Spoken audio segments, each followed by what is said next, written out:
David and Carla had spent years saving, investing wisely, and living within their means.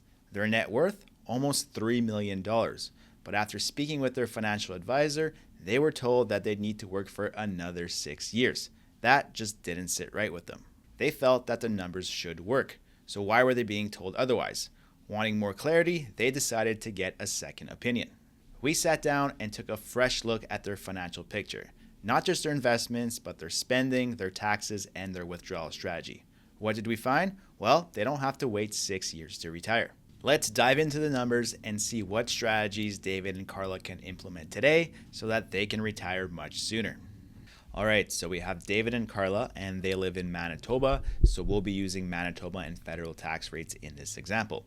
Carla is 57 and she's already retired, and David is 59 and still working. In an ideal world, David said that he'd like to be retired by the time he's 61. He's currently making $240,000 per year.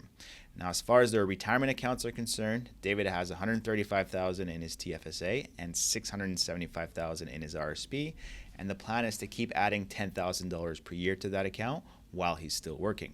On the other hand, Carla has $127,000 in her TFSA and $340,000 in her RSP, and then they also have a joint non-registered account with $240,000 in it.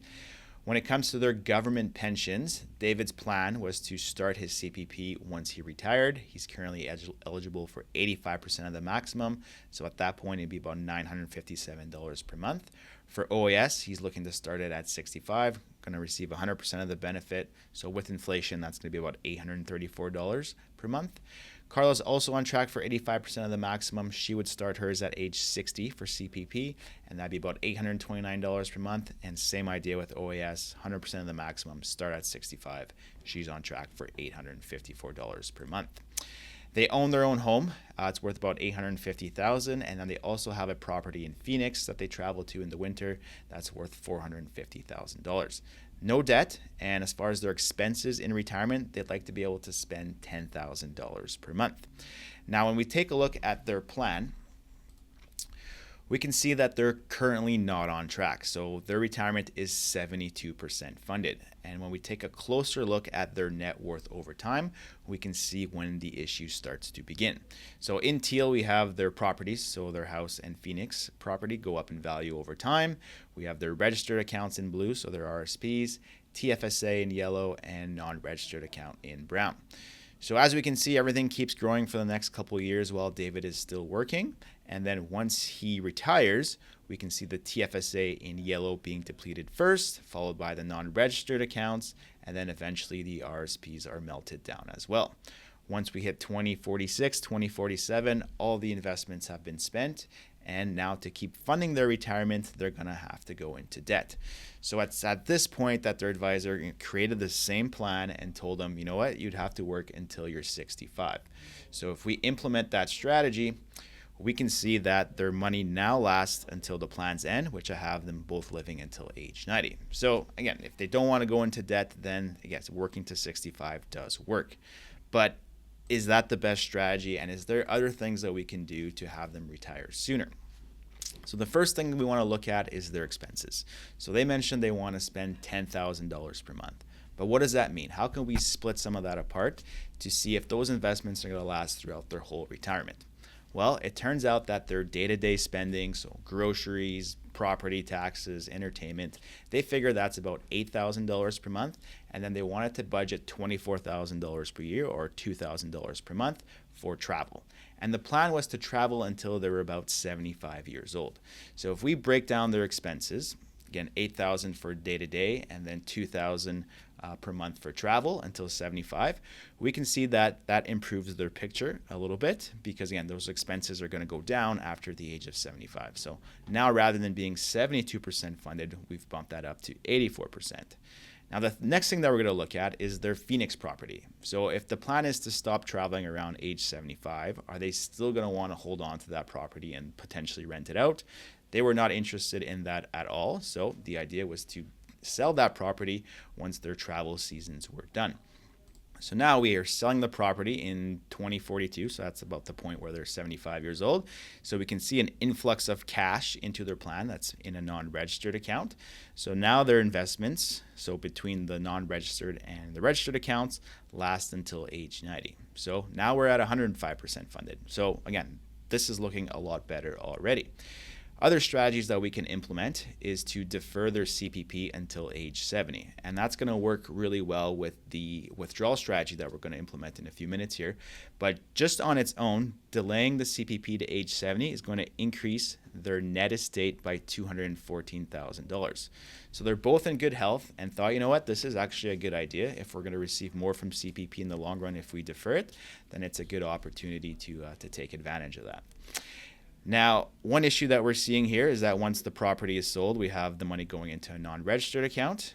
What we'd want to do at that point is obviously top up their TFSA. So let's implement that as well.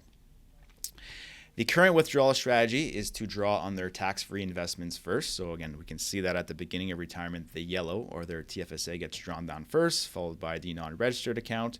And then same idea, once they get the inflow of cash from the Phoenix property, money gets placed in the TFSA, but then it gets drawn down from there right away. So that is our most tax efficient account. We do not want to draw on that one first.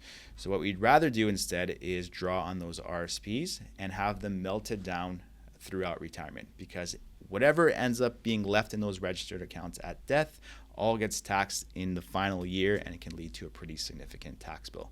So as we'll see, by implementing this withdrawal strategy, we're drawing on the registered accounts much more aggressively. So at the beginning of retirement, we're drawing on the registered accounts. We're using a bit of non-registered money as well.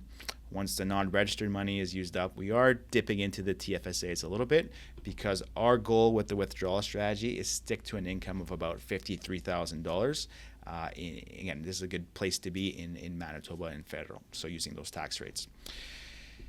Now, the benefit of this strategy is that over time, because we're paying a bit of taxes every year on those RSP withdrawals rather than being taxed on a large amount at the plan's end, it does increase our net estate by $479,000.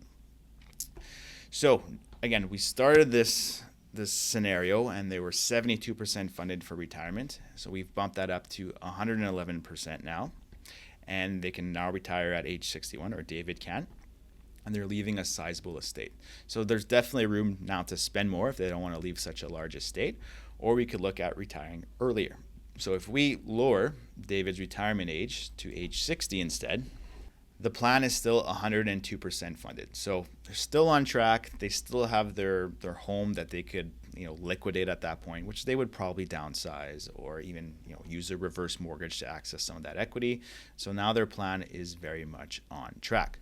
So just with a few tweaks, we go from retiring at 65 to being able to retire at 61, and potentially even sooner if they wanted to. David and Carla's plan was now on track, but their situation highlights a problem that we see all too often.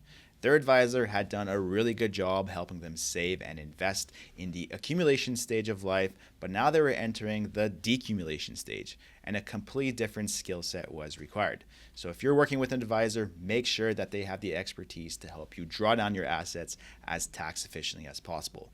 For all of your retirement needs, check us out at transcanadawealthmanagement.com.